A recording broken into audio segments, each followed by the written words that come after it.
Okay, video 3 in our series of how to construct turnarounds. Now, this one's significantly more complex than the others. It's only for people that are really interested in extending themselves as far as their knowledge of the theory is concerned, and their capacity as far as how to wrap your fingers around these things. By all means, watch it. There'll be examples you might be able to incorporate into your playing, even if you don't understand exactly how they work. But there'll be folks out there that want to extend themselves and learn a bit more. There's no reason why, just because it's a handmade instrument and it's a simple idea, that we can't apply some sophisticated musical ideas to the playing of it. It doesn't have to all be just simple and straightforward. And there's a beauty in that. I understand that, but it's not the only way to play it. Right? It's not the only way to play it. So this lesson here is for people that want to extend themselves significantly, perhaps. So if you don't get it, that's all right. Don't worry about it.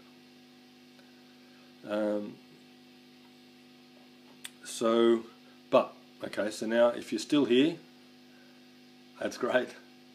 Let's get stuck in, eh?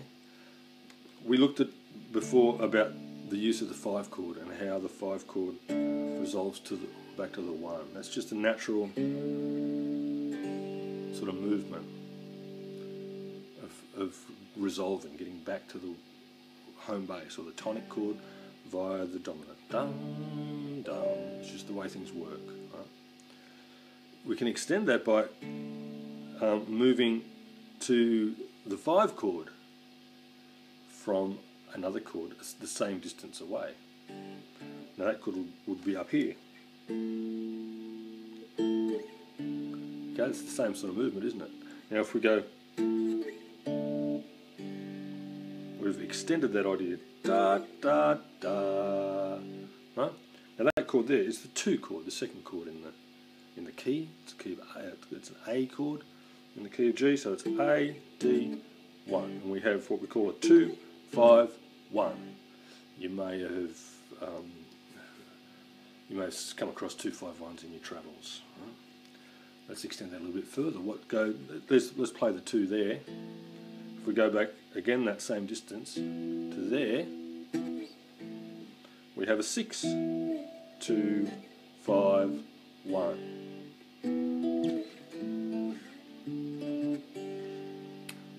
Works as a turnaround, a 6, 2, 5, 1, because the whole idea of it is that it moves around this cycle, this natural progression of a fifth toward the 1 chord, which is what a turnaround does.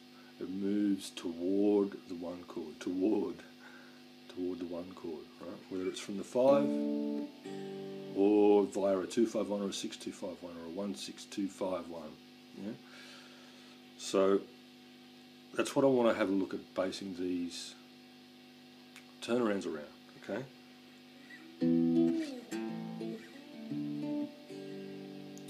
Now, that's only over the last 2 bars, right? So the last 4 bars will be...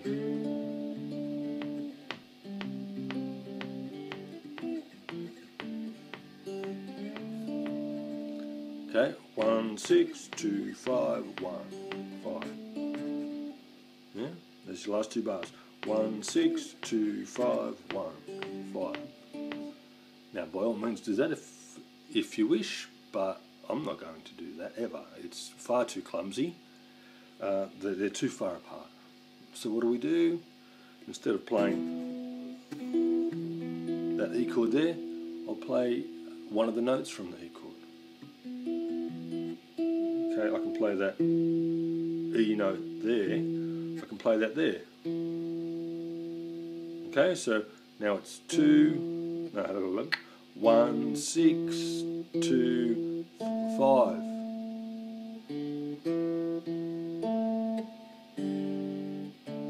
One, 6, 2, 5, 1, 5. Now that's an example just to illustrate the point. It's not a particularly playable thing.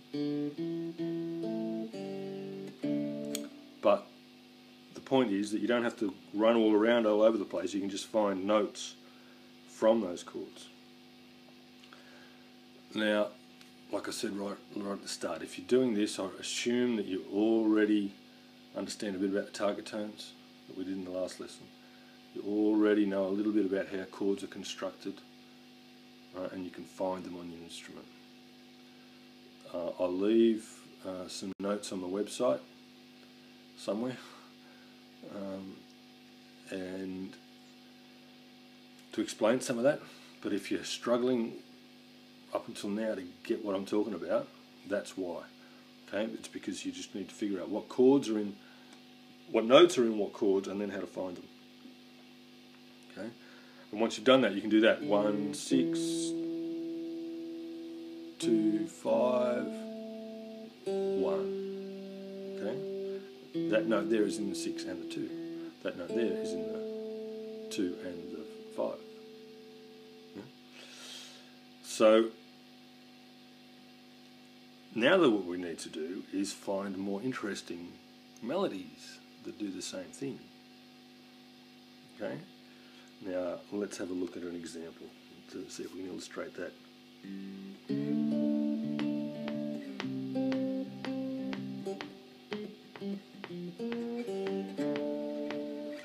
Okay, well, let's have a look at that one.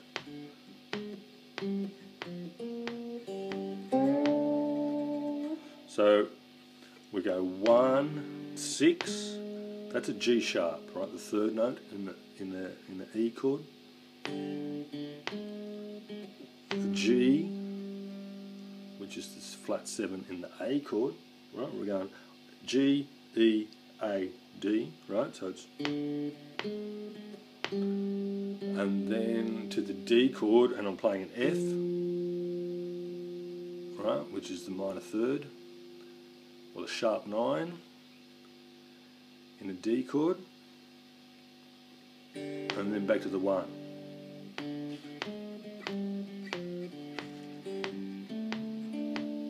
Right, now I could have gone to there, which is the major third in the D chord. Okay, G, E, A, D, a chromatic run that still follows our 1, 6, 2, 5,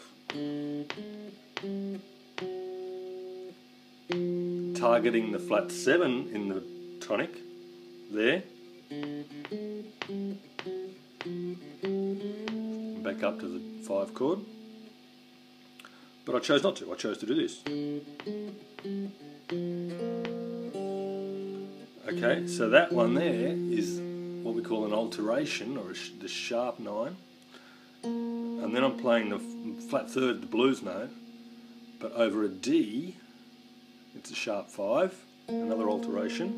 I'm not going to talk about alterations here, it's far too complicated for a short video.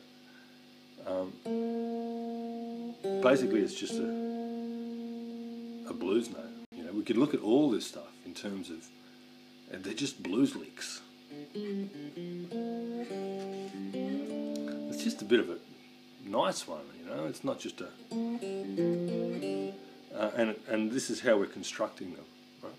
Now, I could go on about this forever and we're running out of time.